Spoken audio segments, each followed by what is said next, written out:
and welcome to the Culture Cast. I am your host, Chris Stashew, and I'm joined by two people very near and dear to my heart. The co-host of the one-season show, Jess Byard. Hello. And the host of the Projection Booth podcast, the one and only, the Kwisatz Haderach himself, Mr. Mike White. I give water to the dead. Oh my God. So, like I mentioned on not the last Culture Cast, because the last Culture Cast was talking about Dungeons and Dragons, but the one before that, where Mike and I were talking about The Elephant Man. Thank you for reminding me. I genuinely fucking forgot. We are going to be talking about David Lynch's his crack at Dune, 1984. And we have to say that because there's a Dune movie coming out next year. And Well, don't forget about the Dune TV show. But that's Frank Herbert's Dune. Oh. Like Stephen King's The it's Shining. I yes, We guess. need more silly hats. Oh, God. Frank Herbert's Dune is rife with silly hats. But let's talk about David Lynch's crack at Dune.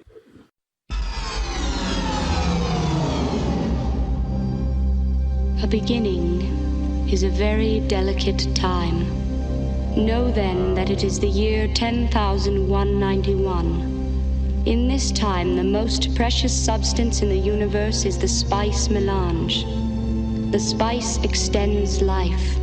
The spice exists on only one planet in the entire universe. The planet is Arrakis, also known as Dune. You are about to enter a world where the unexpected, Many dangers exist on Arrakis. the unknown, An incredible secret has been kept on this planet. and the unbelievable meet. I see two great houses feuding. Where kingdoms are built on earth that moves, We have one sign the likes of which even God has never seen.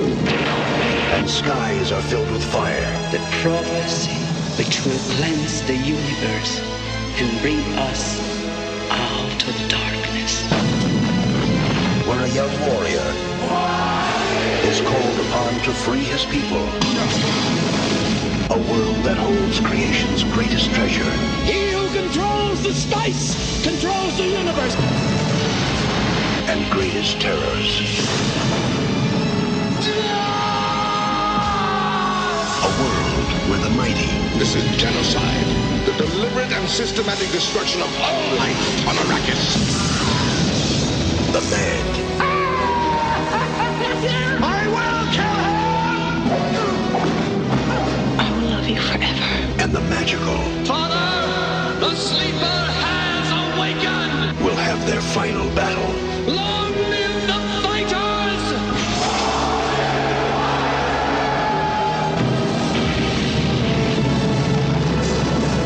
Do not show the slightest pity or mercy. Emperor, we come for you! Dune, a spectacular journey through the wonders of space and the mysteries of time. From the boundaries of the incredible to the borders of the impossible. Now, Frank Herbert's widely read, talked about, and cherished masterpiece comes to the screen. Dino De Laurentiis presents Dune, a world beyond your experience, beyond your imagination.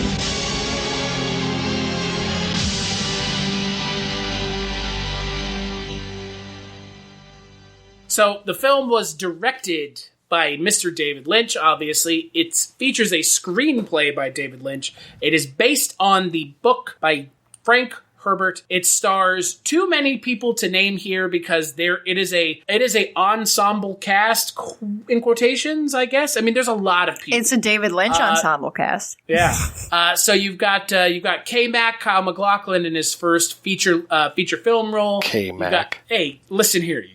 You got Everett McGill. You have Jack Nance. You have Jurgen Prochnow, Patrick Stewart. You've got Sting, Dean Stockwell, Max von Sydow. If you can't tell, Sean Young is in there. So is Linda Hunt. So is Jose Ferrer. Brad Dourif. If you can't, if we forgot Virginia Madsen, that would be a shame. And also Richard Jordan is in this movie. Have I missed anyone? Kenneth McMillan. Oh yeah, Kenneth McMillan playing one of the most disgusting villains put to fucking screen.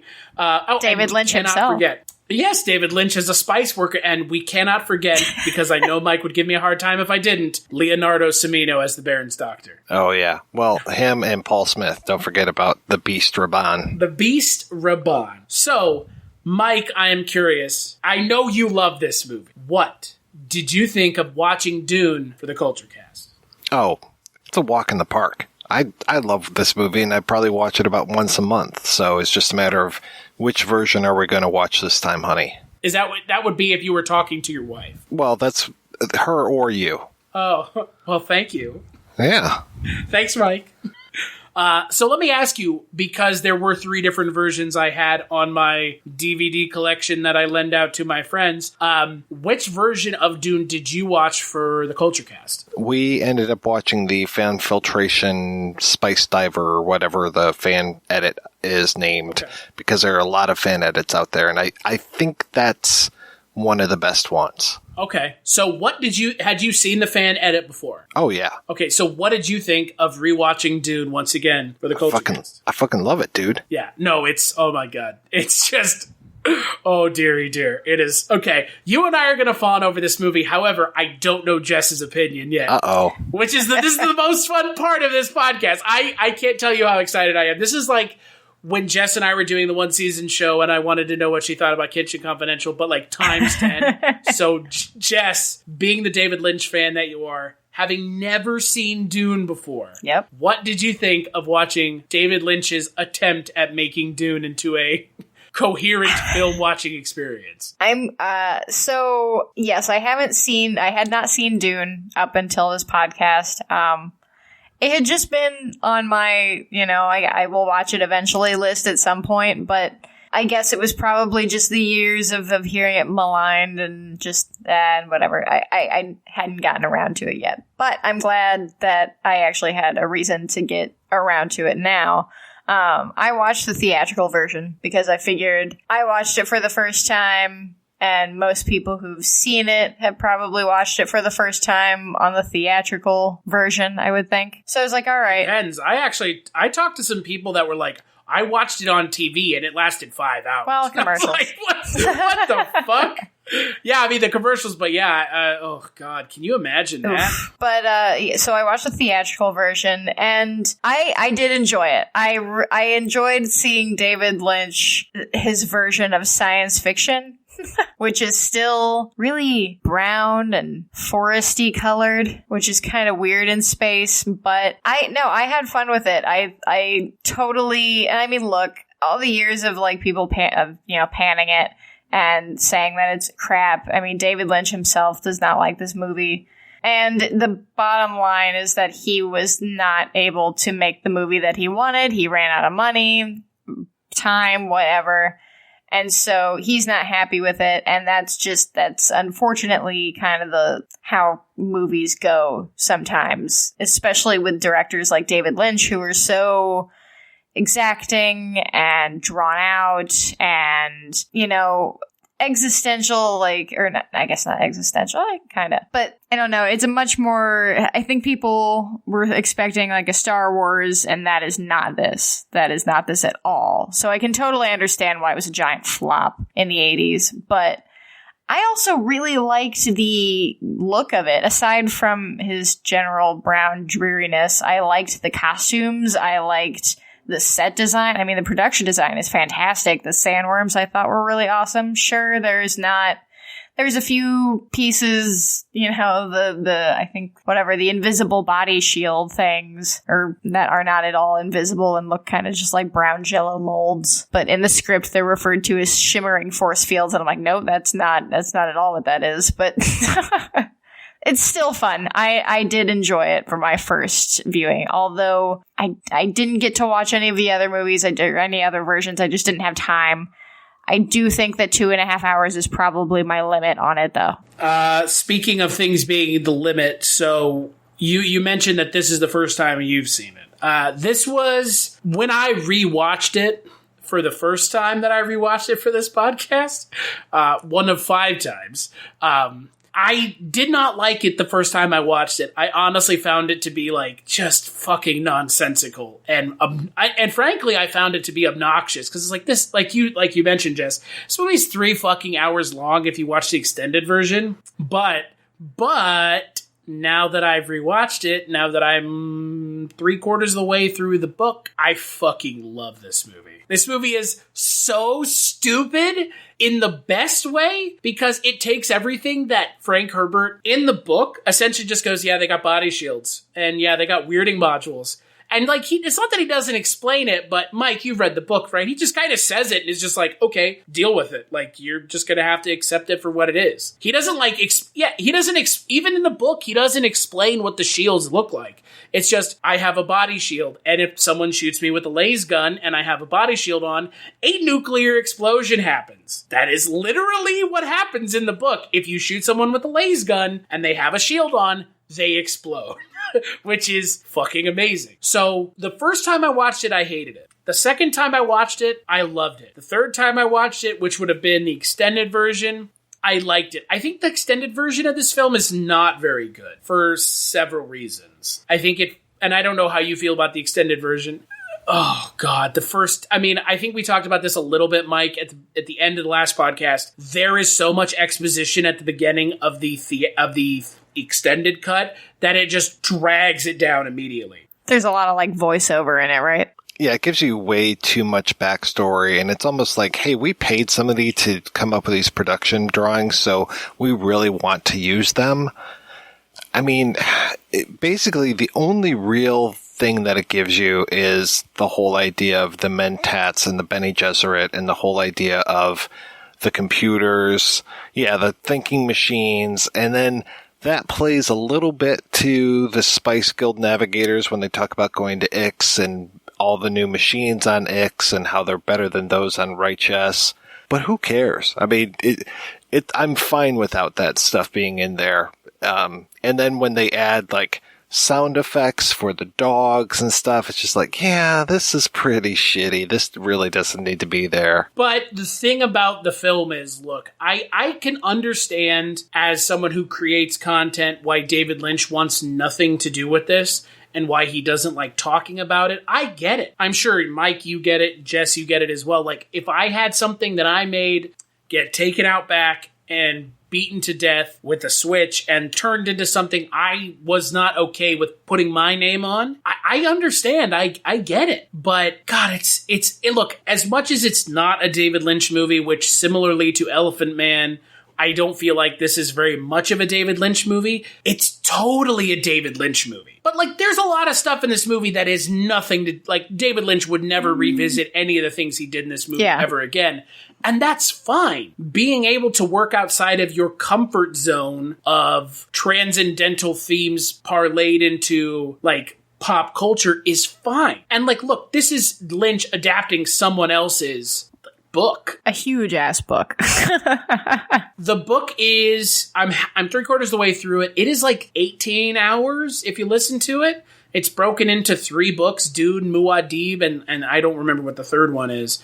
But yeah, it is a monster of a book. And I think there's like 5 or 6. I think there's 3 other books written by Frank Herbert. And then there's like a whole multitude of books written by his son, which are prequels and sequels. And they get real trippy real fast. Oh, yeah, there's Golas and all sorts of, like, really esoteric, bizarre ideas introduced. And look, that's why I like the book so much, now that I've actually sat down and, like, gotten past the first 2 hours, which is, last time I tried to listen to it, that's where I stopped.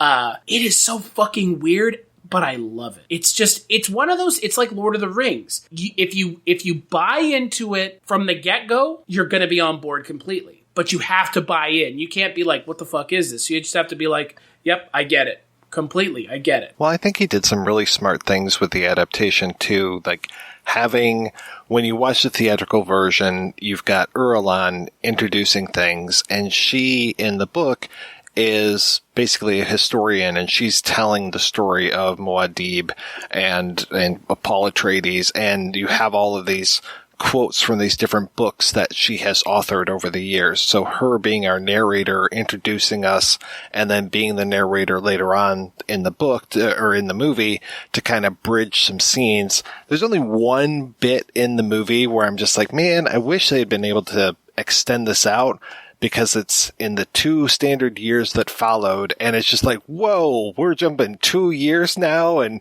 just glosses over so much. Glossing over that, and then all of a sudden it's like, oh, we attacked those guys. Too bad, I thought they were Harkonnen. And it's like, oh, here's Gurney Halleck again. It's like, wow, what's happening? It just moves so fast, but whatever. Small complaint for me. The ultimate problem I have with the theatrical cut of the film is they don't give Thufir Hawat's character, played by Freddie Jones, who was in The Elephant Man, they don't give his character the conclusion of his arc. Yeah. Like, when you watch the theatrical cut, Jess, you didn't see what happens to his character. No, he's just gone. He kills himself at the end of Oh, wow. The fan edit, right? Yeah, he pulls that heart plug out.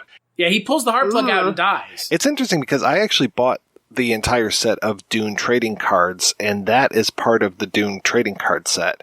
And there's also, there's a whole thing in the book about this bull's head that Paul's grandfather had slain this bull. And there's a whole thing in there about it. And you can see in the trading cards, guys moving this bull head into the new place on Arrakis. And that's nowhere to be seen in any of the footage that I've ever seen. No, it's in the script, though. Okay. I was reading in the 7th draft, which is the one I was reading, because there's like 6. The 7th fucking draft? Mm-hmm. The 7th draft. That's the one I was reading, and I didn't get through the whole thing. I got about halfway. But yeah, they mentioned at the very beginning, it's really not mentioned anywhere else as far as I can see, but at the beginning, when Paul is sort of, talking to his father about what's going on and what they're going to have to do, he sees his friend Duncan come in with the bull's head. And he was like, is this a bad omen? And then his friend is there. It's like, oh, cool. That you, whatever. So it's in there, but... Talk about a character that's completely sidelined in the movie. Yeah. Duncan Idaho. I know a lot of people were kind of... Is that his real name? Jess, how fucking taken aback were you by a character named Duncan Idaho? I don't know. It's pretty taken aback by Paul Atreides. Well, I mean, Paul Atreides is one thing, but yeah, Duncan Idaho, just like, what? And that's a character in the book. Yeah, that is his character's name in the book, Duncan Idaho. Because I was like, that could also be a David Lynch character name. Like, it's not out of the realm of possibility. Yeah, he could be hanging out in Twin Peaks very easily. Yeah, or like with the gang in Blue Velvet. Yeah. Like, that's there are no characters in the movie that I think weren't from the book, right? I don't think so. Like I was saying last week, I think the only thing that he really added, that Lynch added, was the weirding modules. Yeah, and then, but yeah, again, just about as fucking bizarre of a name. But yeah, the thing with the bull's head in the book is the blood of Paul's father's father is on it, and there's like a bigger interaction between the Shadout Mapes and Lady Jessica in the book, and like that's like there's so much more. And in the fan edit, they introduce some of it back into the film, but in the book, there's a lot more interaction between Lady Jessica, who is Paul's mother, and the Shadout Mapes, and like the characters' names are so fucking nonsensical. I love it. It's just like they're like Middle Eastern characters, and then in the movie they're just a bunch of white people, which with white people first names and like fantasy last names. Well, I mean, except for guys, Everett Gill is clearly not white, but he's playing a desert person. Everett McGill, yeah. I was really happy to see Everett McGill and Brad Dourif. I was happy to see all of the David Lynch players showing up in the Duneverse. It was so funny. I rewatched Twin Peaks years and years ago, and I watched it with a friend of mine who was super into Dune. So when Big Ed shows up, he was just like, starts spouting off all these Stilgar lines, and I'm just like, what are you talking about? I was like, yeah. Your mother shall be a Sayadina. And I was like, what are you talking about? And he's like, it's all Dune. But did he spout out the where he like grunt? Oh yeah. Hey, Everett McGill, what the fuck are you doing? Like grunting like a frog. Yeah. I tell you what though, like, oh my god, there's so much to we could. I don't know how long we're gonna do this podcast for, but we could do this podcast for hours. There's so much to unpack here. We didn't even talk about the fact that this movie was like, what, the second crack at it? Because the first time they tried to make it was our friend in Christ, Alejandro Jodorowsky, who, oh dear God, if he had made this movie... Jodorowsky's Dune? Yeah, that's a... Oh, yeah. If he had made this movie, I think our world would have been a much different place than it is now. Because that movie, if you watch Jodorowsky's Dune, the documentary, it talks all about it. That movie would have been a fucking nightmare. Like, oh my God, absolutely. It would have been it would have, if you watch Dune, which you should, and you think this movie is weird, in an alternate universe, Jodorowsky made this movie, it would have been the weirdest fucking movie you've ever seen. Yeah, but you know what? I do want to, like, I always enjoy the moments in David Lynch movies and where his, like, want to make a horror movie comes out. Because the horrifying, intense scenes are always really pay off, like, just in build up and in practice. In particular, the sequence towards the beginning when Paul is talking with the Reverend Mother and he has to put his hand in that box. Oh, yeah. That whole scene, everything about that is just so tense, and just the performances that, like, David Lynch gets from Kyle MacLachlan and everybody when he puts them in those situations, they're always fantastic. And that scene, plus the scene with fucking oily man. Oh, you're talking about Baron Harkonnen. Yeah, Baron Harkonnen with his fucking drippy face. That whole, every time you see him and anytime he's interacting with anybody, in that whole sequence with him and that kid just that, like, strange homosexual murder thing. Like, weird, like, it's just weird, creepy, uncomfortable, and it works. And both of those scenes also make me kind of want a David Lynch Hellraiser movie. So, Baron Harkonnen in the book is a pedophile. Okay, then that comes out perfectly in this. And Baron Harkonnen in the book also wants to fuck his nephew. Yeah, and... Sting? Yes, well, yes. Who doesn't? I mean, to be fair, you're not wrong. They really make it clear in the book, too, that Baron Harkonnen is Jessica's uncle. Is that right? They're related. Are they? Okay. So Paul and because they were Sting are cousins. Yeah. There was a whole thing of the bloodline. In the book, Baron Harkonnen is her dad. Okay, thank you. But he doesn't necessarily know it. Is that right? Something like that. So in the book, and this is in a later book, I think this is in the prequels, Baron Harkonnen tried to rape Gaius Helen Mothiam, the character, like the main Bene Gesserit character, and she's Bene Gesserit. She gave him, "Get the Bene Gesserit witch out of here." She gave him that disease. It's like an STD that she gave him. Okay. His disease is sing to me. Can we take a disease back Can we take a step back and talk about how fucking great this movie is? Just like for a second. This movie is just the best. This may be the best. It may be the best movie ever made. I mean, for real. Like, I'm not exaggerating. It might be the best film ever made. It encompasses everything I want in a film and more. It's exactly. I think Jess is coming around to our side. I'm sorry? I said I think Jess is coming around to our side. Yeah. Come to the Bene Gesserit side. We have It's definitely a movie that's a product of its time, and that, I mean, like, it could only have been made in basically any time before, like, the mid-90s. I think, like, I just don't see movies like this really coming back around, or, like, people willing to give directors like David Lynch, like, a shot at doing a big budget adaptation that's going to be seen by tons of people. Everything is now so limitedly released and only talked about in smaller groups, and it bums me out, because in the 60s, 70s, and 80s it was just a fucking throw it at the wall and see what sticks. Like, let's just make a whole bunch of whatever. And yeah, there's a lot of crap, and I've watched a lot of crap, and I like a lot of crap too. That's fine, but Dune definitely is like, and I do feel badly for David Lynch, because I totally understand why he hates this movie, and why, because it's something that he thinks reflects poorly on his work and his craft and doesn't, it doesn't exhibit what he wants to show in films. And I completely understand that as like on an artistic level.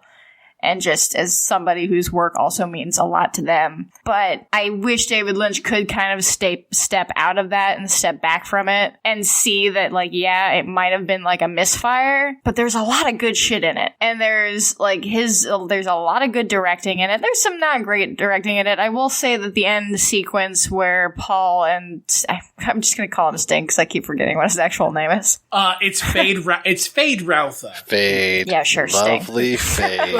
Fade. Oh, Fade. But when Paul and Fade are fighting, I will say that that's not the most excitingly directed hand-to-hand, battle royale. It's a very slow and kind of awkwardly blocked. I don't know. There's something about it that just feels not at all like a fight would actually feel.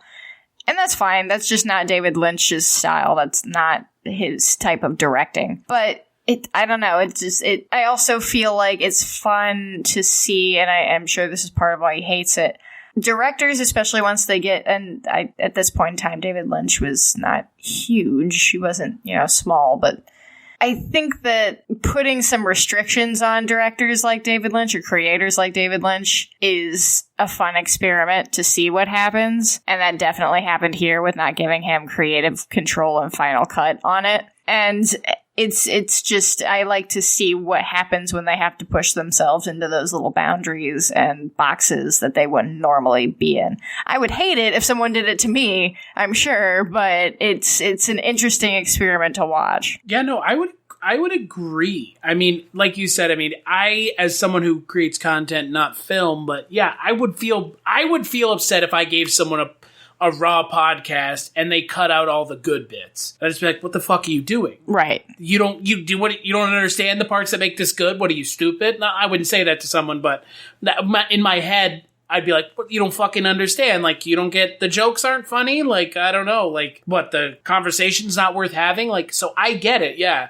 The TV version of this film is 50 minutes longer. Wow. And the fan edit is 2 minutes shorter than the extended version. So there's a lot that didn't make it into the movie. And there's a lot of stuff that should have, because like we were talking about earlier, Freddie Jones's character doesn't even get a conclusion to his character arc. And you would think that would be important. It does kind of start to fall apart in like the middle half of the theatrical version, because watching it and starting out, I'm like, okay, yeah, this is David Lynch does a space movie and everything's kind of weird and dreamy and vague in explanation. That's fine. I'm used to that. Basically, the gist is that these two families are fighting. Paul is, an illegal son, essentially, because they're not supposed to have sons, only daughters, and there's this spice thing that kind of is their life, basically their lifeblood. But yeah, once you get to like Arrakis, everything kind of starts to go a little by the wayside, but still, it's still entertaining to watch. It's still interesting to watch. It's not a boring movie, in my opinion. I think that maybe if I will eventually watch at least one of the longer cuts, just to see how I feel, because I feel like the 2.5 hours is enough, at least with David Lynch's style here and take on this. Obviously, Dune is huge, and the best way you could possibly do it is probably in like a multi-part miniseries with lots of money and whatever, but I think that if you're gonna try and adapt something that's this monumentally, like, just that dense, then you're gonna miss a lot of stuff. You're gonna have to leave out a lot of stuff, and eventually, no matter who made it, I think the story would have felt incomplete, or just, certain threads wouldn't have gotten tied up, just because there's so much information that it's impossible to cram it all in a runtime that anybody's gonna watch. We say unless it's Netflix and Martin Scorsese makes it. Yeah, we say that, but there is a Dune coming out next year. That's true. And who's doing it? Denis Villeneuve. I'm gonna say this right here on the outset. It is a 2-part adaptation of the book. So like an It thing? Best not get your hopes up for the second part. Is that just where we're at now with movies? Well, we do 2-part book adaptations and... Unless you're The Hobbit, then it's franchises. 3. That's true. Then we make one small book that shouldn't be multiple movies into multiple movies. And we make these gigantic, epics and odysseys into fucking 30 minutes. Yeah, so I'm not convinced that they should have ever remade Dune. I mean, the TV miniseries is its own thing, like Frank Herbert's Dune. It's like 6 hours long. It's okay. Mike made the comment about the fucking weird hats, because there's a lot of that in that version. And I don't think most people involved with it are nearly as charismatic as the people in the theatrical film are, but I am not convinced that remaking Dune in film form, one half of the book, is a good idea. I think it's honestly a terrible idea. And I'm not saying that because I love the source material. I'm saying that because it's a really dense, strange novel. Why are you doing this? It doesn't have and maybe I'm wrong. Maybe I don't know what you call people who love Dune very much, but Doonies. Maybe the Doonies out there. Mike, do you know? No, I don't know. Dunerts? The Moadibs? Yeah, the Moadibs. There we go. Bene Gesserit among us. Maybe they are Legion, but I don't know if that... The Navigators. I don't know if they are a big enough audience, and if it's an interest, like if it's a material that would grab a new audience to like draw people out in enough, in high enough numbers to make the amount of money back that they're going to want to make back, because they're going to make it into this huge fucking CGI special effects thing that's going to cost millions of dollars. And I don't know. I just don't see them making the money back to warrant doing the second one. Neither do I. But here's the thing. Not only are they remaking Dune, not only are they splitting it into two parts, they're also making a spin-off TV series that's going to air on HBO ahead of time. Wow. See, now I think that's a good idea. About the Bene Gesserit.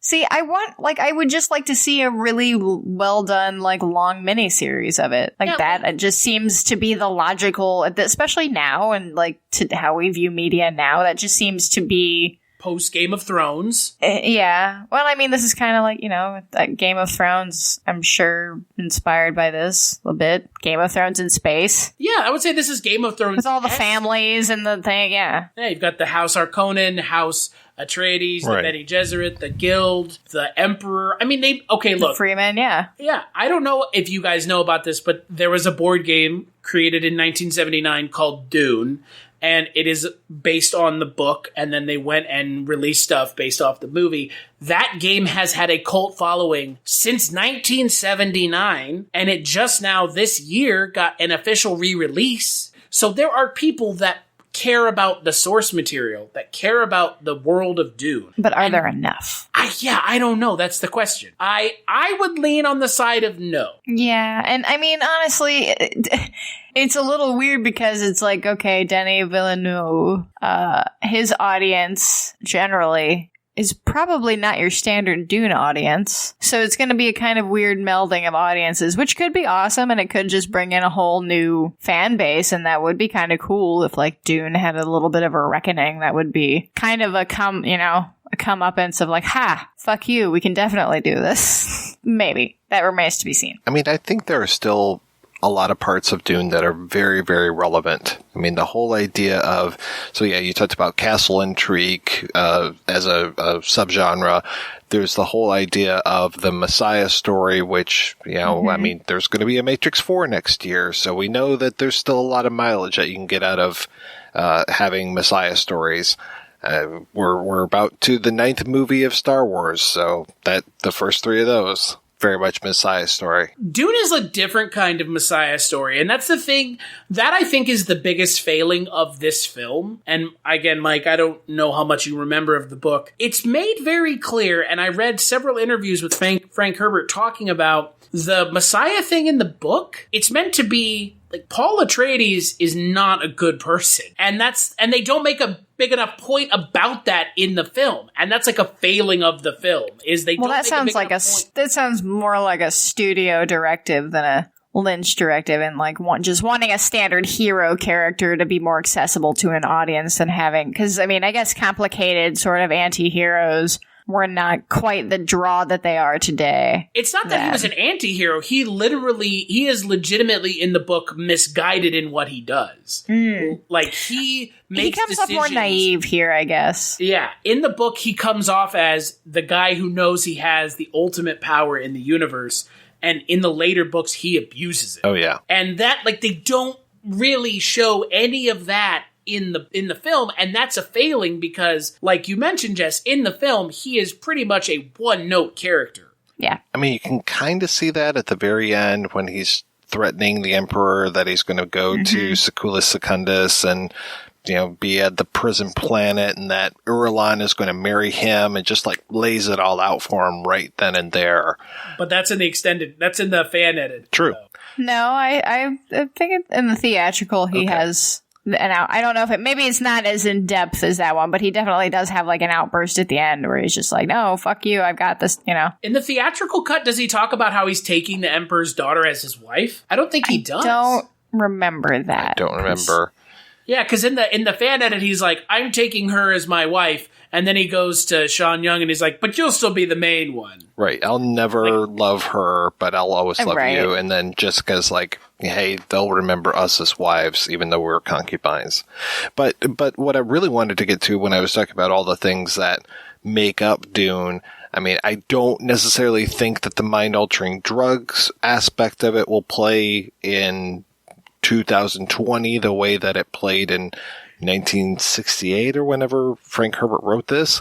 But I think what really does play is the whole idea of the rebel faction, and especially the way that you already mentioned that Herbert took the so many things from Middle Eastern culture and brought that into this science fiction story. So yeah, so, you know, the Emperor, the Padishah Emperor, and just all of these interesting use of Middle Eastern terms in this science fiction story, and this whole idea of this small band of basically, let's call them Bedouins, who end up becoming the most important people in the universe because they have, well, let's call it oil instead of spice. So I think that still really plays in 2020. Yeah, I think you're absolutely right. And when I was watching this, I did feel that. And I think that's what maybe has made it, and I don't know if I'm sure at some point,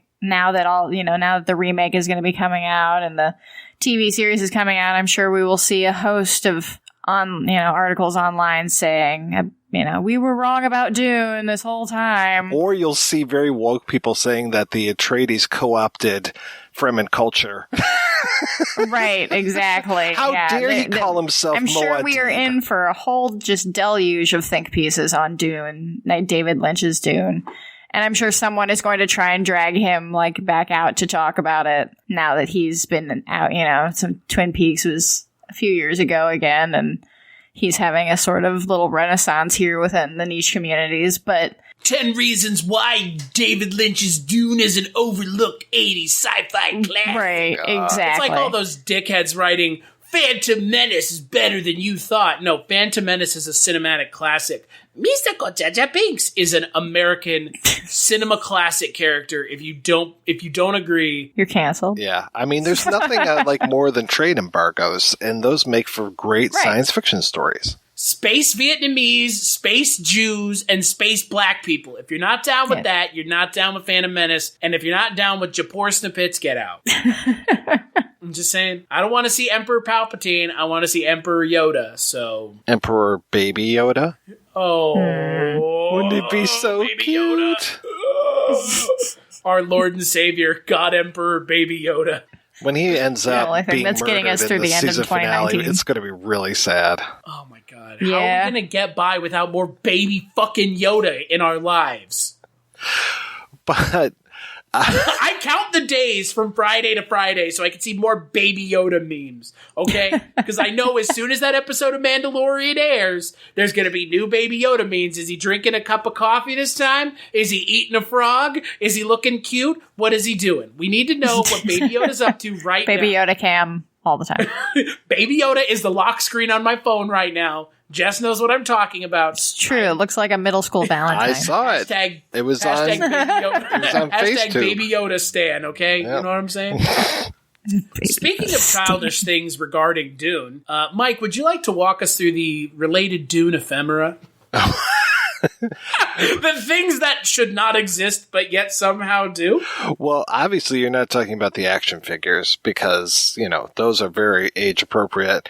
But the LJN action figures made by the same company that was making WWE toys at the time. Oh, but the Dune All just the book. same body molds. Yeah, especially Baron Harkonnen.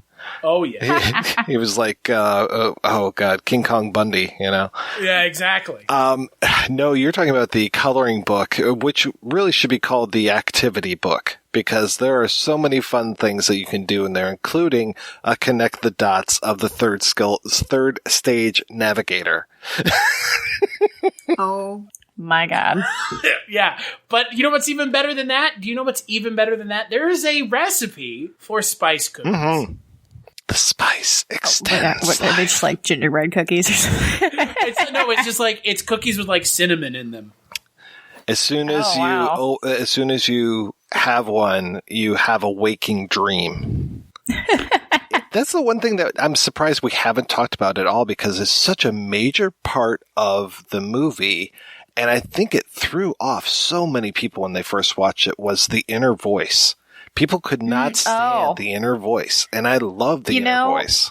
You mean Dune, the whispering movie? Oh, yeah. I will admit that when I first turn it on and I'm watching it and I'm like, okay, floating space lady, got it. And then we move into the general movie. And yeah, I was thrown off by it at first because it doesn't sound like it's an inner voice sometimes. It sounds like it's just an outer voice, but they forgot to have the lips move or something like that. And it just kind of, there's something a little, I don't know, maybe uncanny about it it doesn't sync up right away, but I got used to it. And then as I was reading the script, it was interesting to see how that translated. It translated a little better reading it because there was, the indication of inner voice, outer voice.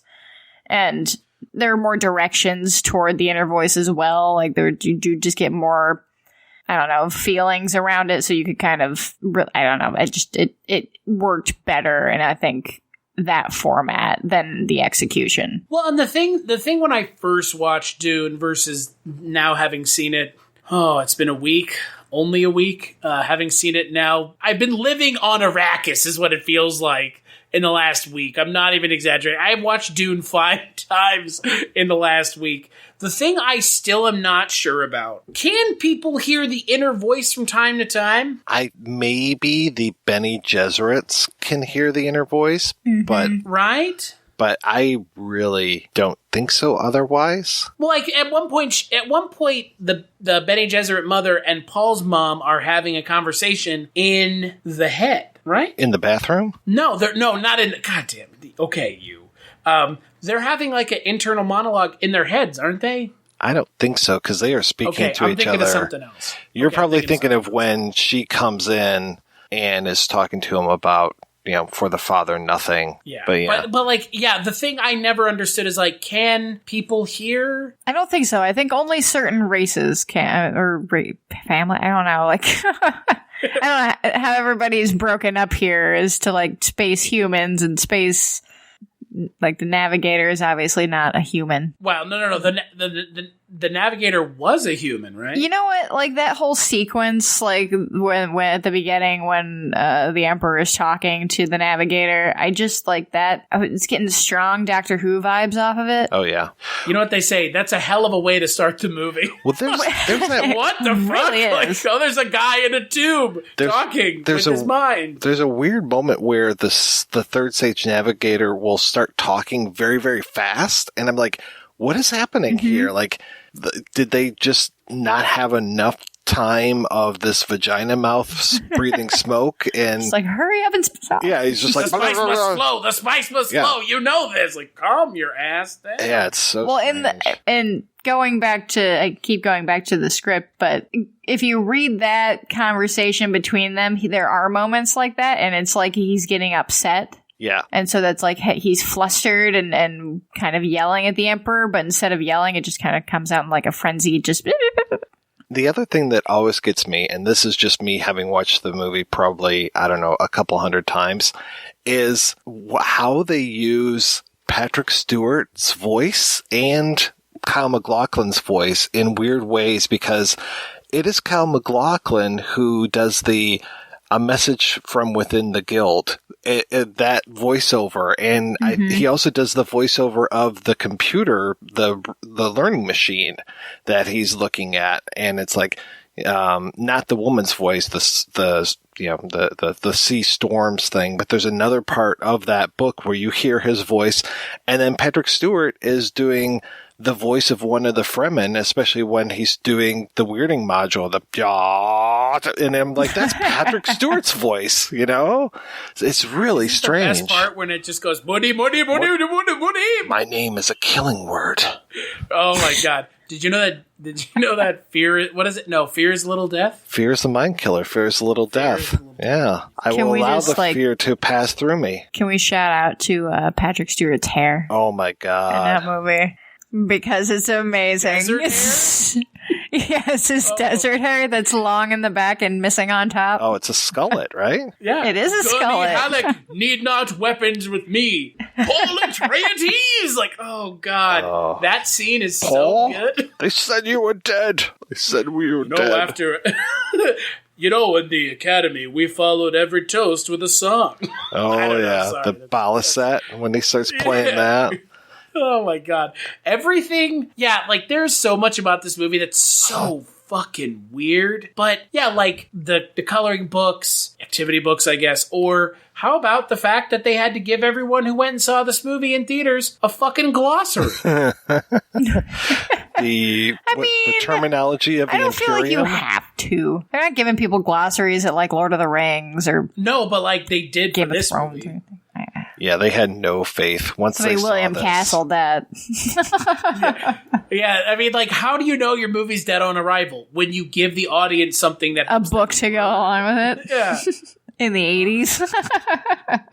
People didn't read in the 80s. I'm like, just everything like Dune cutout activity books, coloring books, weird pictures of Kyle MacLachlan, like suggestively... Super sexy Kyle MacLachlan. Yeah. Jess, I don't know if you've seen this photo of Kyle MacLachlan, but it is a delight. I don't know which one you were speaking of, but... Oh my God. Well, I have maybe seen it. You will find out soon enough. Mike knows because he just sent it to me. But oh my God, if that doesn't get your gears grinding, it's just such a fucking, like, the movie itself is weird, and then everything surrounding it feels like the studio just spinning its wheels, attempting to stop a failure, but somehow making it worse in the process. Well, yeah, that's usually what happens because they're like, no, we're going to take this and make it into what we think an audience wants to see, not necessarily what the story needs to be and how it needs to be translated. But we should also mention the fantastic score by Toto and Brian Eno, because it's amazing. It is so good. That, like, Brian Eno's main theme is just, it's perfect. Theme is amazing.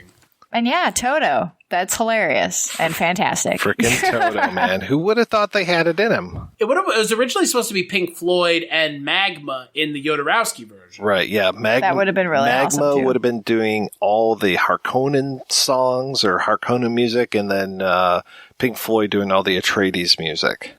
Side note, yes, I have seen this picture. Okay, good. It's beautiful. Oh, it is. For the audience, it's K-Mac in, I don't know, it kind of looks like the floor mat in your car. Yeah. It's not a still suit. It's definitely not a still suit. And his sexy abs. It's a still suit, but he's taking it off. Oh, you've worn a still suit before. No, but I've not worn one. This is not Dune XXX porn parody. Like, it is him taking a still suit off and then, like, looking at the camera like, yeah, you guys know what's up. It seems the proper way. Daddy's home. This is the proper way, Max one side out. Oh my God. This is the only David Lynch thing that we can talk about where there's so much, like, bizarre stuff that has nothing to do with David Lynch surrounding it. Yeah, it's not even because of David Lynch, really. Yeah, Which is weird because normally David Lynch is just like, he's just making weird shit and it's David Lynch being And weird. I mean, that's there. You see it. But but also he's making he's making shit weirder that was already weird. Yeah. Frank Herbert looked at David Lynch. He's like, oh, so you're the guy who makes the weird stuff, huh? Hey, you want to read my book? Well, you want to read my book, pal? I mean, you don't even... Does Herbert watch Eraserhead and he sees Henry's got that little worm in the box and he's just like, oh, that looks like a sandworm. This guy's hired. I want Henry in there. Right? Oh there you go. Jack Nance and his orange fucking hair. Yes, my Baron, you are still alive. What are your orders? Yeah.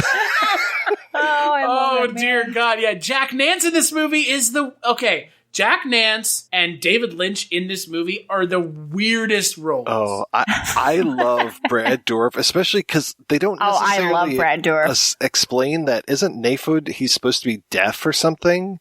And so when... I guess, yeah. When Brad Dourif is giving him, Piter is giving him the instructions, he's using all these hand signals, and it's like, what are you doing? And it's like, if you know that he's deaf, then maybe it makes more sense. Did you know juice stains the lips? The lips serve as a warning. This is the juice of Safu, of course. The juice of Safu. Sure it is. Why not?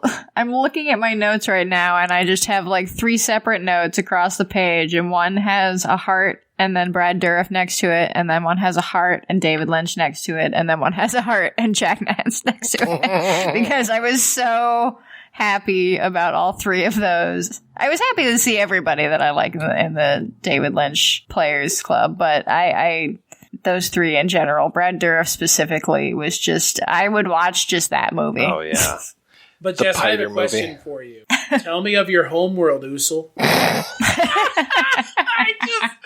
fact that Sean Young is in this movie and essentially does nothing. She is given nothing to do other than lay with Paul. Yep. And say, tell me of your homeworld, Usul.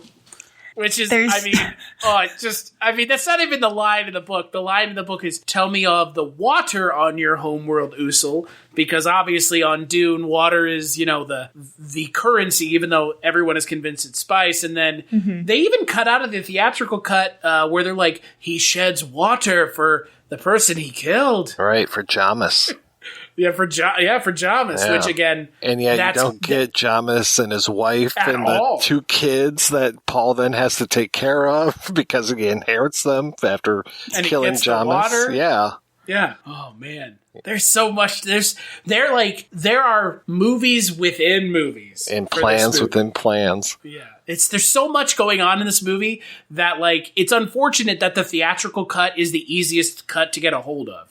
Because the fan edit... I don't know. How do you feel about the statement, Mike, that the fan edit is this fan edit that we watched is the best version of the film that I've seen? I agree. I want to say that a few years ago they put out, I think it's the TV version that they put out. But yeah, I think the fan edit is definitely preferable to me because the one other thing that I disliked about the TV version was that they just threw in the footage before they ever color corrected it or before they put in the blue within blue eyes. So suddenly all of the Fremen have these brown eyes and it's just like, whoa, what's going on? So that's completely lost when you're watching it. Yeah, that's a huge emphasis in the script too. Oh, yeah. You see blue within blue, just all over it. So the fan editor actually rotoscoped in the blue within blue eyes and corrected everything. Yeah. And then even the TV version also flip-flops a couple scenes and they managed to put them back in the right order. That's what we're saying here is you need to watch this fan edit. I do. Look, if you're not going to read the book, which, look, I understand the book being unapproachable for a number of reasons. I will never read it. I might listen to it. Right. Well, yeah. I mean, I'm not going to read it. I'm listening to it the same. But, it is a book that, to me, I've never read Lord of the Rings. But to me, reading Dune is like reading Lord of the Rings. That's what it feels like. Does Frank Herbert take 12 pages to describe a sand dune? Mm-hmm. There's a lot less songs in Dune. That's good. Unfortunately.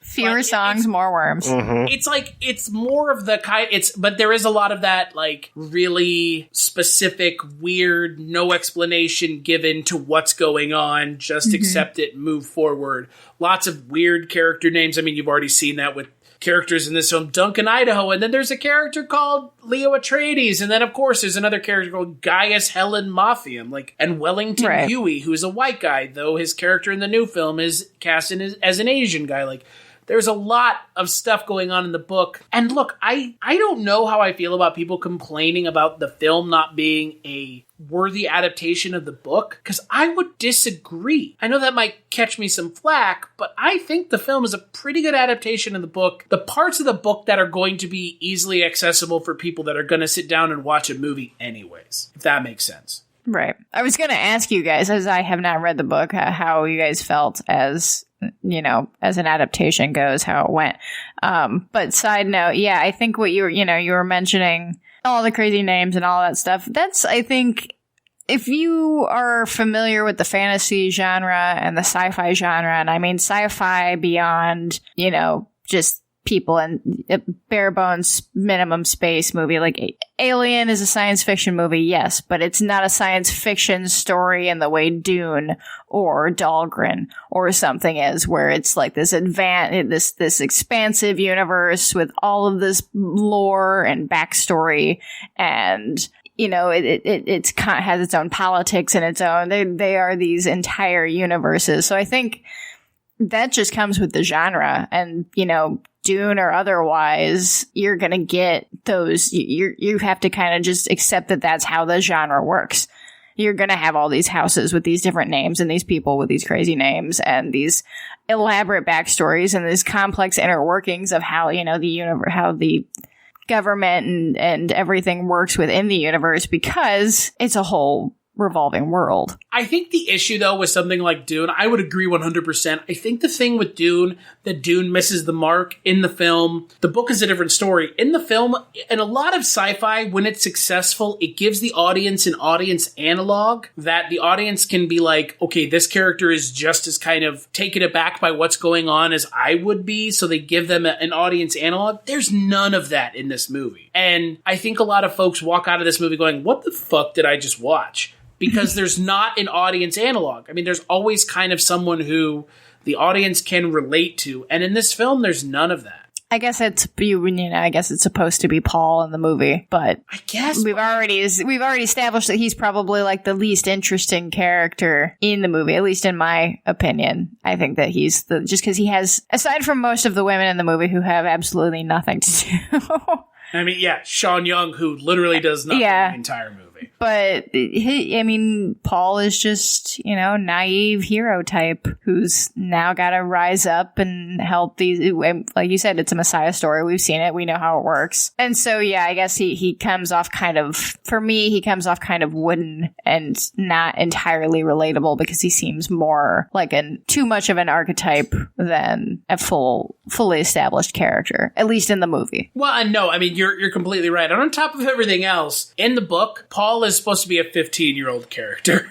So, well, and so that. Here's a question. How old is his mom? That's a good question. Because they're like the same age in the movie.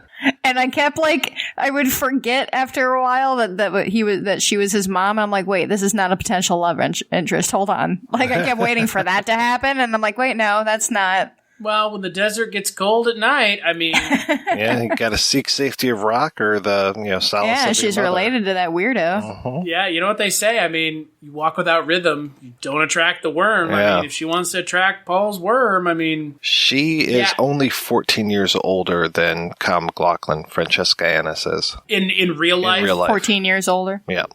So, it's not a May-December thing. Could have been his mom, but it would have been really upsetting. His girlfriend. Yeah, I mean, like you said, Jess, the one thing in the movie that they don't do a very good job of really making clear is this is a universe run not completely by women, but a lot of the inner workings and the machinations in the universe are because of the female characters. Uh-huh. And they, like, the Bene Gesserit have, like, the reason Paul exists is because of them. And they don't do a very good job of making that clear. Yeah, they don't. It's really genetic not. Manipulation and stuff. Like, all of that is in the book, and they like, gloss over it in the movie. They're like, you should have had a daughter. It's like, but why? It's like, because we did genetic manipulation for thousands of years, you fucking idiot. Like, no, but in the movie, it's just because we needed your daughter to marry into this family because this is like, monarchy times. Well, that's still the reason in the book, but like, they don't. There's a little more behind it, though. Yeah, they don't make it clear that like they've been manipulating the genetics for so long that like. The point was the Harkonnen and the Atreides, those kids would have a kid that was the Kwisatz Haderach. Right, yeah, she kind of jumped in line. And she also wanted to give the Baron a son and wanted to, it was born out of love. Right. But and again, like... not a thing to do here. No, not at all. And look, I mean, do we know what the 2020 film is going to do? No. The 2020 film, all I know is that the casting looks promising. Who is it? I know, like, Batista is in it. Batista. Batista. Why is that the one person you know? Well, because I was looking online today, and that was like the name that popped up. I think one of the Skarsgårds, maybe Stellan, is Baron Harkonnen, but I know the biggest the biggest complaint that people had when it came to Kenneth McMillan was that he was not super fat. And I was just thinking the other day, like, did they have the fat suit technology at that point? And I was just going through the history of fat suits. Cause I was just like, okay, when was David Lee Roth really fat in that video? And when was Weird Al Yankovic really fat? And when was Shallow Hal, but, or even Death Becomes Her. But I can't see Stellan Skarsgård being super fat in this movie, but maybe we'll see. And hopefully it's a fat suit rather than just CGI. Right. Now we know that Jess is a massive WWE fan since she's following the career of our friend Dave Bautista. He's probably one of the most interesting actors that's in that movie, though, I have to say. Well, and here's the thing about the 2020 dude. It's like loaded with people. Mm-hmm. Like even in like minor roles. I mean, Josh Brolin is playing Patrick Stewart's role in the film of Gurney Halleck. Like there's a lot of like major folks in this movie. Yeah. Mm-hmm. Rebecca Ferguson is playing Lady Jessica. Okay. I'm not sure if I know who Rebecca Ferguson is. She's the hat lady in Dr. Sleep. She's Rose the Hat. Okay. Yeah. Oscar Isaacs, Poe Dameron plays Duke Leto Atreides. I've never seen this weird-looking kid, Timothy Chalamet, Chalamet. You didn't watch the Peach fucking movie? No, I didn't watch the Peach fucking movie yet. Oh, I didn't watch that movie either. And also, that's like, I was just on Twitter before this podcast and somebody brought his name up because he's also in that Little Women movie, I guess. Yeah, that's Greta Gerwig. No interest. Thank you. No, I just don't care. No, I tried to watch that Lady Bird movie. It had nothing to do with Lyndon Johnson. You're such a fucking turd, man. It didn't have to do with LBJ's massive dick. Yeah, I turned hanging that movie out of off. his pants. Yeah, no, I mean it's got a lot of people. I mean Javier Bardem plays Stilgar, so I mean there's like a lot, and Jason Momoa is in the movie because fuck us, of course he is. Yeah. Hopefully he'll die as fast as Duncan Idaho did. I mean he's playing Duncan Idaho, so great. Who's playing Paul? Timothy Chalamet. Oh, that guy. Who's I think, Chani? and Zendaya is playing Chani. Oh. So an actual person of color is playing a character of actual color. Shocking. Wow. Yeah. But they haven't said, and this is the weirdest thing, and I'm genuinely curious to know who is playing Fade Routha. Lovely Fade. That would be really odd. Yeah, That should be. I mean, do you think they'll want to go with like a pop star? Or like, I don't know, Armie Hammer? There's rumors that it's going to be Ty Sheridan, the kid who played Cyclops in X-Men. That means nothing to me. He was also in Ready Player One as the main character. That kid? Oh, that guy. Oh, he's With not the pouty nearly lips. as handsome as Sting. No, he's Pouty not. lips. He also probably can't do that laugh that Sting does. I will kill him! I will kill him. All I see is a Harkonnen or a Atreides I want to kill. No. He's got like 10 lines in the movie. Now. Sting. Sting is not a good actor. I brought you a gift, Thoofer. It's a cat. You have either of you milk. ever seen Brimstone and Treacle? Because that's a movie with Sting, and oh wow, It is a movie with Sting. He's the devil. I've seen I saw The him Bride. in this movie, so I don't think I need to see him in anything else. Oh no, you definitely need to see Brimstone and Treacle. I just remember that story about Sting, how like he cries after sex all the time. Like that's the only thing that I can think of when I think of Sting. Like that's So it. was Sting like the original go-to for this role, or did they want Billy Idol? Because I feel like they wanted Billy Idol. No, do you know who Jodorowsky wanted for this role? You're close. You know, Mike, who he wanted, right? For this one, he wanted Mick Jagger, right? That's right. Okay. But as far as... David Bowie would have been great. Yeah, I mean... Yeah, or Billy Idol, really. I mean, Jess, you're completely right. Like, Yeah. Mick Jagger, I think at the time Mick Jagger would have been too fucking old. Well, Yeah. maybe. Mick Jagger was born in 43. Yeah. Been like in his 80s, Jesus, his 40s. Yeah. Yeah, his 80s now. You're a tad old, Mick, and he's like doing the fucking walk around. It's like, yeah, no. Just no. Don't wear the Nobody wants swan to see thong you in that either. suit. I mean, I'd like to see him in that swan thong. I mean, you know. Yeah, of course. Yeah, it would have been interesting having, if maybe Bowie had been there. Again, Bowie probably would have been maybe like 10 years too old for that, which is strange to say, but... Yeah, but he looks younger, though, than like Mick Jagger did. Like, he was much more put together. Plus, it's Bowie. Yeah. Well, and I guess to be fair, when Jodorowsky wanted to do the film, it was in the 70s. Right. But still, I mean, Mick Jagger would have been in his 30s, so Yeah. I don't know. I guess Put him out Sting to just pasture. had like Sting has like Sting was 35 when this movie came out. So Yeah, I was gonna say, he couldn't have been that young. I mean, he was like, the police was definitely a thing in Right. 1984. yeah, Sting is like wayfish. So like Yeah, that's why I think like a Billy Idol, which, I mean, Billy Idol isn't really wayfish, but it's the hair, I think, that like is why I'm likening Billy Idol to this situation, and David Bowie, and it's just, yeah, I think there are a lot of choices that you could have gone with. So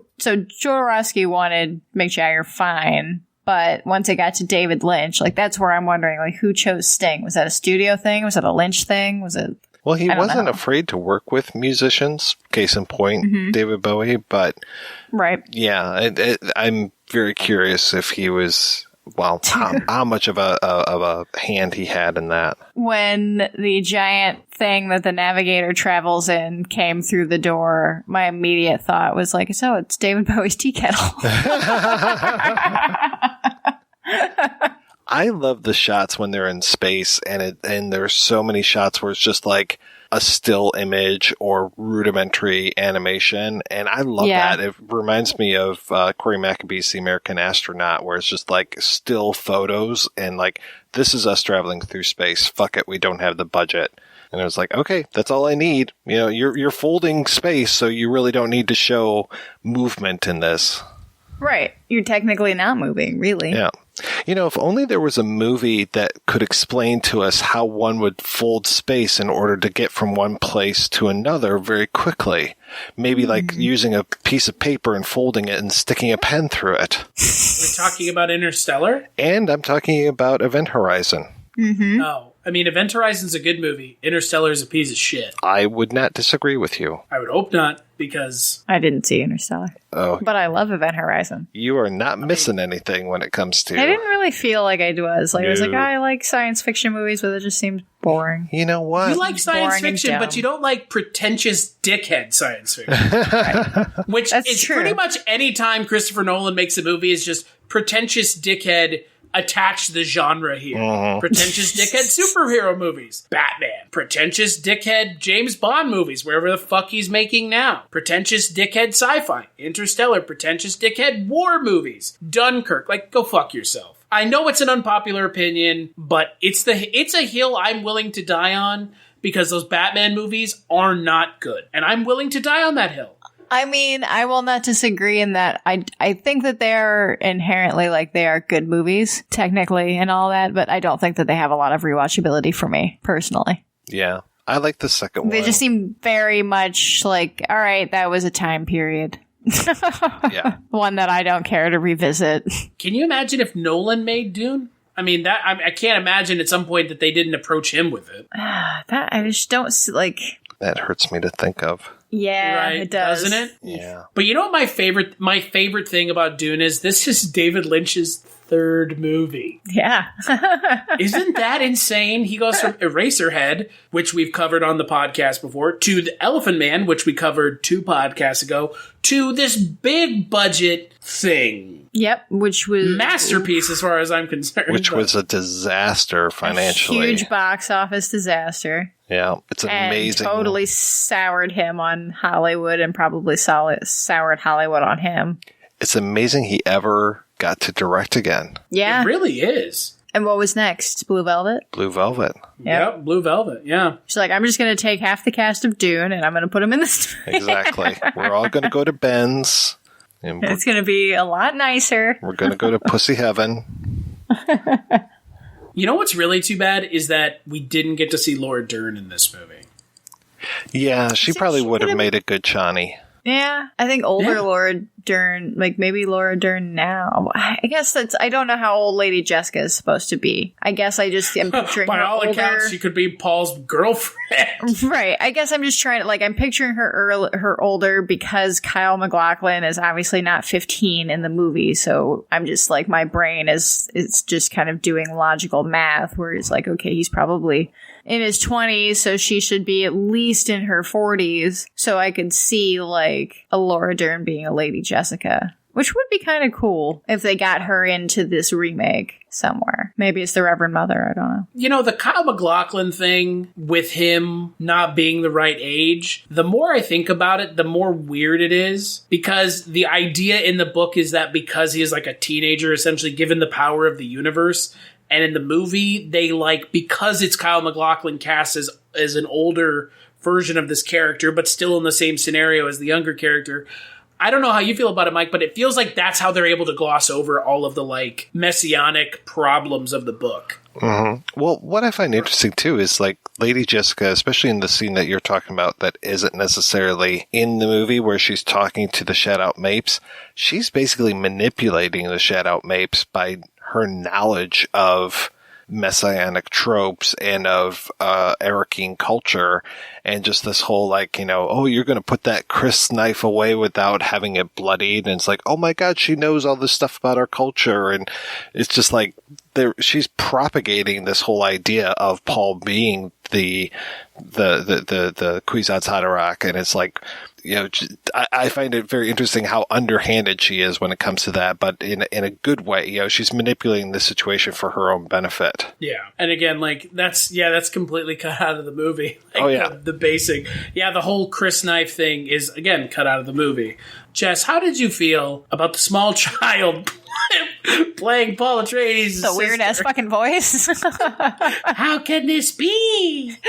I don't. For my brother, I think at that point I was just yeah, that's fine. That's he just gave up. That was maybe a little humor thrown into a very sort of drab script, and I mean, intentionally so, and that's fine. But yeah, it was. I don't know. It's just a weird David Lynch thing. What's a David Lynch thing without a weird person dancing around? The crazy thing about it is, again, in the books, and they kind of gloss over it in the movie, she is an all-knowing child because of the spice. It's because of the water of life. Melange. Well, it's because the water of life which is essentially afterbirth of baby Shai-Halud. It's the bile of a newborn sandworm. It's called Shai-Halud. And doesn't water kill sandworms? Yes. Yeah, right. Sure. Yes. Does it? I think so. Mm-hmm. Yes, I was watching videos online to kind of fill in the blanks a little bit for the versions that I didn't watch. And the sort of ending where he changes the weather and it rains is a really he essentially is killing all the sandworms by doing that. That's also a really big point of contention because a lot of people point to that as the reason the movie is awful is because of the fucking Total Recall ending for the film. Yeah, I know a lot of people that hate that because they're like, no, it doesn't end that way. It doesn't end that way. And it's like, well, no, they were never going to make another one. I'm sorry. Well, but here's the thing. In the book, that is a part of the book. The Bene Gesserit transformed Dune into like an actual like green planet. But like it's not Paul Atreides who does it. And so, at least I don't think. I could be wrong. And if I'm wrong, tweet at me and tell me what a fucking idiot I am. But the planet Dune... Tweet's already sent. Yeah, thanks, Mike. But in the book, they do end up turning Dune into a green planet. Well, really, they were ready for that because they were going to change the face of Arrakis forever with all those wind traps. But yeah, I've read multiple things online, people being like, yeah, this movie fucking sucks because the ending with the blue skies on Mars, it's just like, oh, that's what you're getting hung up on? Right. Like, there's so many things to complain about this movie. I mean, I would never... Yeah, that seems like the least.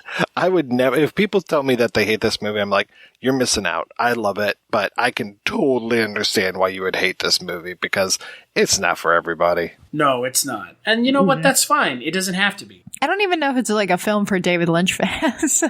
I mean, yes, there's the David Lynch, fingerprints are all over this movie. They are definitely there. In cast, in, mood, and just like certain things, but it's not overwhelmingly Lynch that like, it's not to that point that puts people off who aren't fans of David Lynch content. And I think that's just because it's, like we said earlier, it's David Lynch weird adapting Frank Herbert's version of weird. And so we're getting this sort of weird mix of both of them. But I think Frank Herbert's is coming out more, obviously, because of the story and everything is his. And so I don't know, like it's interesting because I can't even say that usually I would say, if you have seen a David Lynch movie and you like David Lynch movies, then yeah, check it out. But I don't even know if that's like a qualification here. Well, I mean, it reminds me a lot of when we talked about Elephant Man on 2 podcasts ago. The thing about it that I feel is that it feels kind of like Director for Hire. Like, yeah, David Lynch made it, but it's not. It's like Elephant Man. Like, there's David Lynch parts, but there's not enough of it for me to be like, this is a quintessential David Lynch film. Right. Like, just like, I don't know. I mean, Mike, we had this conversation about Elephant Man last week. Like, it kind of feels the same way. Mm-hmm. Yeah, I mean, there are all of the dreams and the dreams within dreams and the waking dreams and all that. But yeah, otherwise, it's like, well, I might not necessarily know. I mean, like the birth of his sister, I'm like, okay, yeah, that kind of seems very Lynchian to me, but there are other parts where I'm like, yeah, and somebody else could have directed this, possibly. And it still might have been what we got now. Yeah. It honestly might have been the same thing. Though I am so glad that it is his cast in here. And this is his first interaction with some of these actors, and so many of them would come back for other things. It just makes me so happy. Like, even like Jürgen Prochnow just playing a woodsman in Fire Walk with Me. No lines or anything, but you look and you're like, oh, there's Jürgen Prochnow. Cool. Yeah, and I mean, if anything, like, yeah, Lynch hates this movie, but I would hope that he's at least, he can at least see that, cool, like, I got to work with these people who I would go on to work with and things that I love, that I made, that I love, that are now, just pinnacles of his career. Yeah, and you're right. Like, all of Frank's gang. I mean, that whole scene at Ben's place. I mean, it's like Brad Dourif, Jack Nance, all of them. Yeah. Harry Dean Stanton. Yeah. So, Jess, what would you give the film out of 5? Out of 5. I am going to, because I'm basing this rating on my theatrical viewing. It may change later, but I'm going to go ahead and give it a 3.5 spices. Spices! 3.5 spices. Yeah, you know what this reminds me of a lot? It reminds me of when I watched Suspiria. The remake? Yeah, because I've come around on it big time. So yes, it's like this is one of those, yeah, I really did. This is one of those movies that like I came around on big time. So you might as well really like rewatch it in a couple months or in a year and be like, wow, like right. Yeah. Yeah, I'm glad I finally watched it. I definitely 3.5 stars out of 5 for sure. I'm glad I got to check it off the list, and it, like I said, I wasn't bored. I didn't feel like I was wasting my time. And yep, 3.5. What about you, Mike? Oh, it's a 5 out of 5 for me. Wow. Same here. Like I said, I 100%. watch this all the time, so... And I think I will be following suit. It is a weird movie, but You've become weird a Dooney. it's 5 out of 5 Shah-Haloods. I mean, the amount of times that Andrea and I say to each other, talking about somebody tried, and immediately following it up with tried and died. They tried, and died. Oh my god. Yeah, there's and look, the thing is, like, this movie you might not think it's quotable the first or second time you watch it, but just wait, cause how can this be, Mike? How can this be? For he is the Kwisatz Haderach. You gotta do the voice, though. How can this be? Well, he is the Kwisatz Haderach! Oh, what a fucking, this really is one of those movies where you, like, Dune, take our words. Dune, take our words. This is not the Tales from the Crypt podcast. It's not what we do here. Yeah, get the fuck out of here, Chris. You're being dumb. Don't take our words for it. Go and watch it yourself, because it's one of those films that, like, we're not even doing it. We've been talking about it for an hour and a half, and we're really not even doing it justice. No, like, we skipped over a whole bunch of shit. Yeah, and things that, like, again, we didn't. Oh my god, we didn't talk about them riding sandworms, or or how. Yeah, I mean, the sandworms are great. I do want to say that part, because I mean, this movie gets a lot of guff for the kind of bad effects here and there, but I mean, that's really just after they started to run out of money. Otherwise, there's some pretty cool stuff in here, and yeah, the sandworms are great, and obviously if you're a fan of Beetlejuice, you're kind of already familiar with what they are. It's pretty close. Sandworms, right? You hate them. Hey, come here. You got something good for you. Come on. Come here. Oh, man. So, we're going to take a break, and we'll play a preview for the next Culture Cast. Can I talk to Lula? You are not going to see him ever. I'd go the far end of the world for you, baby. A man can't ask for more than that. You move me, Sale. You really do. You want me to shoot Sailor in the brains with a gun? Uh-oh.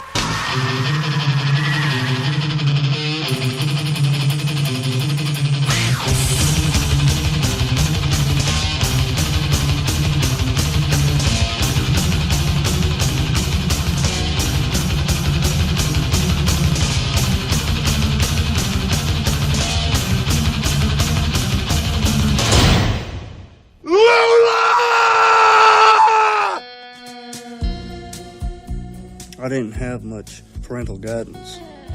Baby, you better run me back to the hotel. You got me hotter than Georgia asphalt.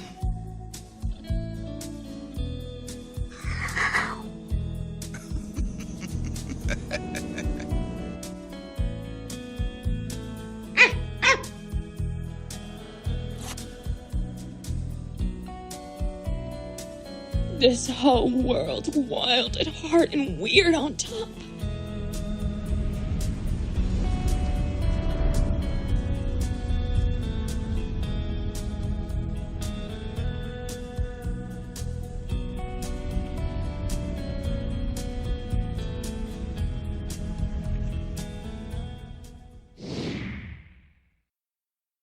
That's right. On the next Culture Cast, we're going to be talking about, once again, another David Lynch film, another one that I haven't seen, but I am very much looking forward to watching. I'm going to be joined by our friend from the Rankin' on Bass podcast, one of the screenwriters for DC Titans, Mr. Richard Haddam, and we're going to be talking about David Lynch's Wild at Heart. Ooh. You reading that book? I'm probably not even going to get to finish Dune before that. Oh, well, that's a good one, and Sailor's Holiday is a really good one, too. David Lynch adapting a lot of books. Yeah, and then also, I would recommend that you watch, the character that Isabella Rossellini plays, she is played in another movie by Rosie Perez, and I'm trying to remember the name of the character, but it's almost like a spin-off. Huh. Interesting. Yeah. Yeah, I'm looking forward to Wild at Heart primarily because I want to see what Willem Dafoe does. Oh my God. You are in for a treat. I've seen GIFs and things online enough to know that there's some weird shit going on in that movie. Oh, fuck yeah. Ooh, buddy. Uh-huh. I can't wait. It's full of dummies. Dummy. But until then, where can people find you, Jess? You can find me on Twitter at writer Jess Byard. That's writer with a W, Chris. Now you're just gonna have to clarify for me every time. That's fine.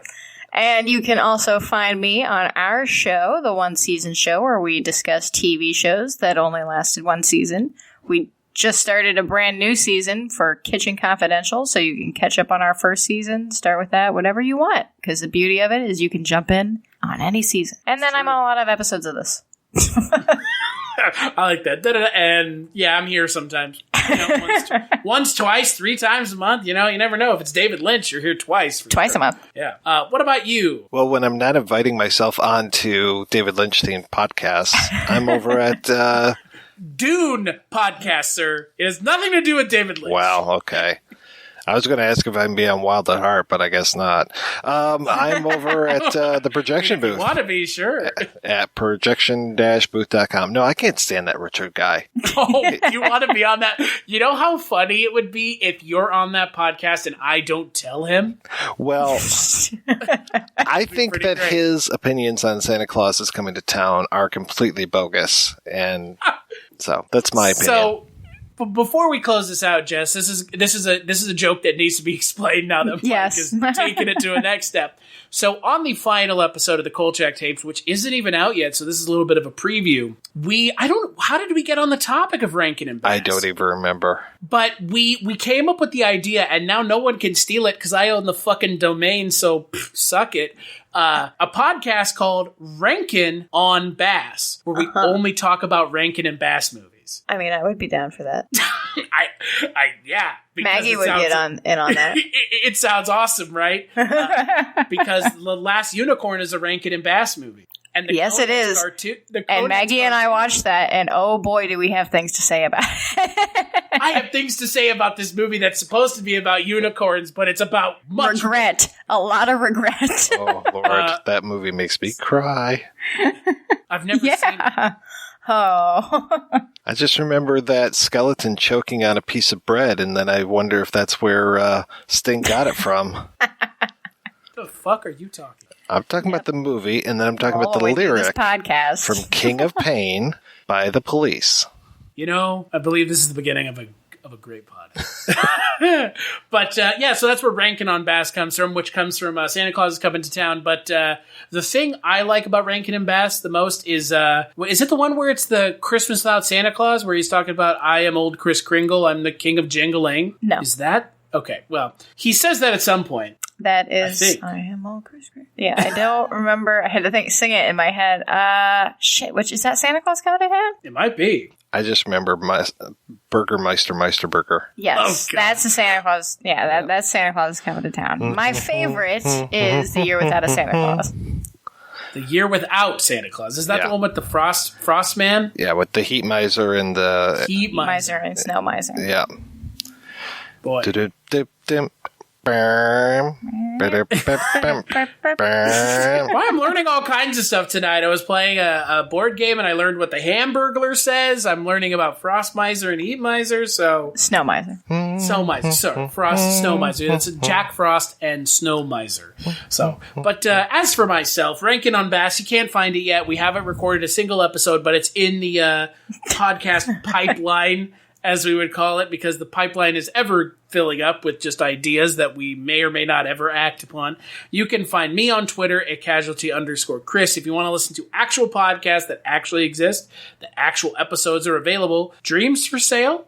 We just released a new episode of that. That is our Twilight Zone 1985 podcast. Mike, you're on that. Jess has been on it when we talked about the horrid 2019 Twilight Zone reboot. Chronicles from the Crypt is another podcast that I do with my friend Father Malone, where we talk about Tales from the Crypt. Jess has been on that, and Mike has been on that, though I think Mike would probably never want to be on it again. Whereas I would totally be on it again. Judging from how much he enjoyed it last time. Jess has been on it, of course, for sure. And then the Kolchak tapes, which we mentioned, is ending, but the Barney Miller podcast, the unnamed Bonnie, the currently unnamed Barney Miller podcast is taking its place. So you can check those out. As for the podcast, culturecast.com, you'll find links to Patreon, iTunes, all that good stuff. You've heard me say it before. If you want to hear me say it again, here you go. Give us a review on iTunes. Patreon, we have a bonus episode that Jess and I recorded last week talking about Elevator to the Gallows, or Ascendier, some fucking French thing. Yeah, something that sounds like Ascension. Lift to the scaffold, as the Brits would say. And there's all that. Big thanks to Mike and Jess. This is a longer podcast than I've done in a very long time, but I'm okay with that because this movie is great. And make sure to check out the next episode.